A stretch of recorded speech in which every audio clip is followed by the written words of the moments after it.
যাদবপুর বিশ্ববিদ্যালয়ের উপাচার্য এলেন নিজের স্কুল বনমালী চট্টায়। অত্যন্ত দক্ষতার সঙ্গে বহুদিন ধরে ডক্টর বুদ্ধদেব সাউ যাদবপুর বিশ্ববিদ্যালয়ে উপাচার্যর পদ সামলেছেন। তার গ্রামের বাড়ি পূর্ব মেদিনীপুর জেলার ভগবানপুর 1 নম্বর ব্লকের অন্তর্গত গুড়গ্রামে, কিন্তু পড়াশোনা করেছেন কাঁথি 3 নম্বর ব্লকের অন্তর্গত স্বনামধন্য স্কুল বনমালী চট্টা হাই স্কুলে। এই স্কুল থেকে তিনি 1988 সালে উচ্চ মাধ্যমিক পাশ করেন। ছুটির দিন রবিবার বিকেলে শিক্ষক অজয় বাবুকে ফোন করে হঠাৎই চলে আসেন নিজের স্কুল বনমালী চট্টায়। বুদ্ধদেব আসার কথা শুনে স্কুল চত্বরে ভিড় জমান বেশ কিছু প্রাক্তনী। স্কুলের পক্ষ থেকে উষ্ণ অভ্যর্থনা জানানো হয়। স্কুলের বর্তমান হাল হকিকত সম্পর্কে তিনি জানতে চাওয়ার পাশাপাশি সব রকম সহায়তার আশ্বাস দিয়ে যান। পরিশেষে স্কুলের এবছরের মাধ্যমিক ও উচ্চ মাধ্যমিক পরীক্ষার্থীদের সঙ্গে সাক্ষাৎ করেন। ছাত্রদের বেশ কিছু সফলতার পরামর্শ দেওয়ার পাশাপাশি মূল্যবোধের শিক্ষায় শিক্ষিত হওয়ার প্রয়োজনীয়তা ব্যাখ্যা করেন। সমগ্র কর্মসূচিটি পরিচালনা ও সঞ্চালনা করেন শিক্ষক অজয় কুমার গিরি। স্বনামধন্য এই প্রাক্তন ছাত্রকে সম্বর্ধনা জানাতে উপস্থিত ছিলেন পরিচালন সমিতির সভাপতি সুখদেব জানা, সদস্য সুখেন্দু বারিক, অশোক প্রধান, মানিক বারুই সহ অন্যান্যরা। আজকের একটা বিশেষ কাজে আমি এসেছিলাম, তারপরে এখানে মনে হলো যে যাই একবার, যে স্কুল আমাকে আজকের এইটা তৈরি করেছে আমি যা, সেই স্কুলের সাথে একবার দেখা করে যাই। তার বর্তমান যে স্কুলের আকার, তারা কি করছে না করছে একবার জাস্ট দেখা করে যাই। এসে খুবই ভালো লাগলো যে মানে আমি যে এখানকার ব্রাত্য হয়ে যাইনি সেটা দেখে আমার খুবই ভালো লাগলো। যেটা দেখি যে সাধারণত অনেক দিন পরে যারা প্রাক্তন হয়ে যায় তাদেরকে তো আর খুব একটা কেউ অত মনে রাখে না।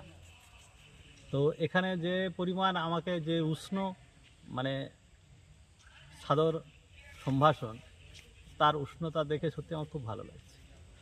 আর এটাও তো বাস্তব যে যা বনমালী চট্টা, যেটা আমি একটু আগেও বলেছিলাম, বনমালী চট্টা মানে যে এই নয় যে প্রাক্তনরা বা বর্তমানরা। অ্যাকচুয়ালি বনমালী চট্টার যদি সংজ্ঞা হিসাবে ব্যবহার দেখা যায় তাহলে এটা কারা, মানে বনমালী চট্টা হলো তার ছাত্ররা, তার শিক্ষকরা, তার কর্মচারীরা, সবাই। এটা চিরকাল বাড়তে থাকবে এবং চলতে থাকবে।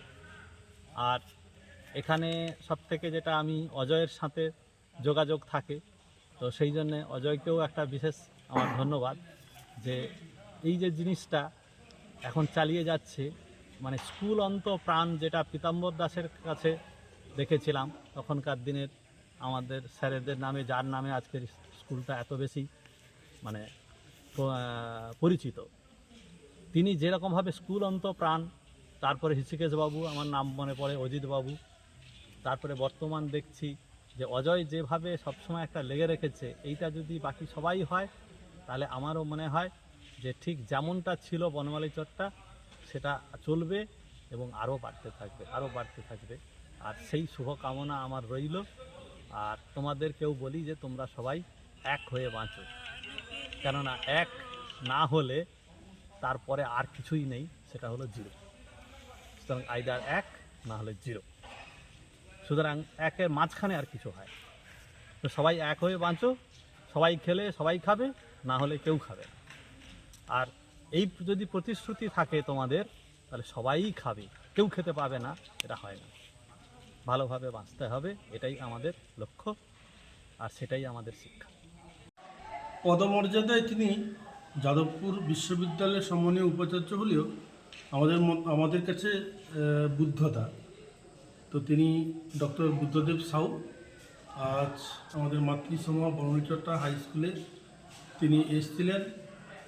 বর্তমান ছাত্রদের সঙ্গে সাক্ষাৎ করলেন, বিভিন্ন রকম তাদের সঙ্গে মূল্যবোধের শিক্ষা কিংবা পড়াশোনার প্রস্তুতি কেমন নিতে হবে সেসব বিষয়ে গুরুত্বপূর্ণ পরামর্শ দিলেন।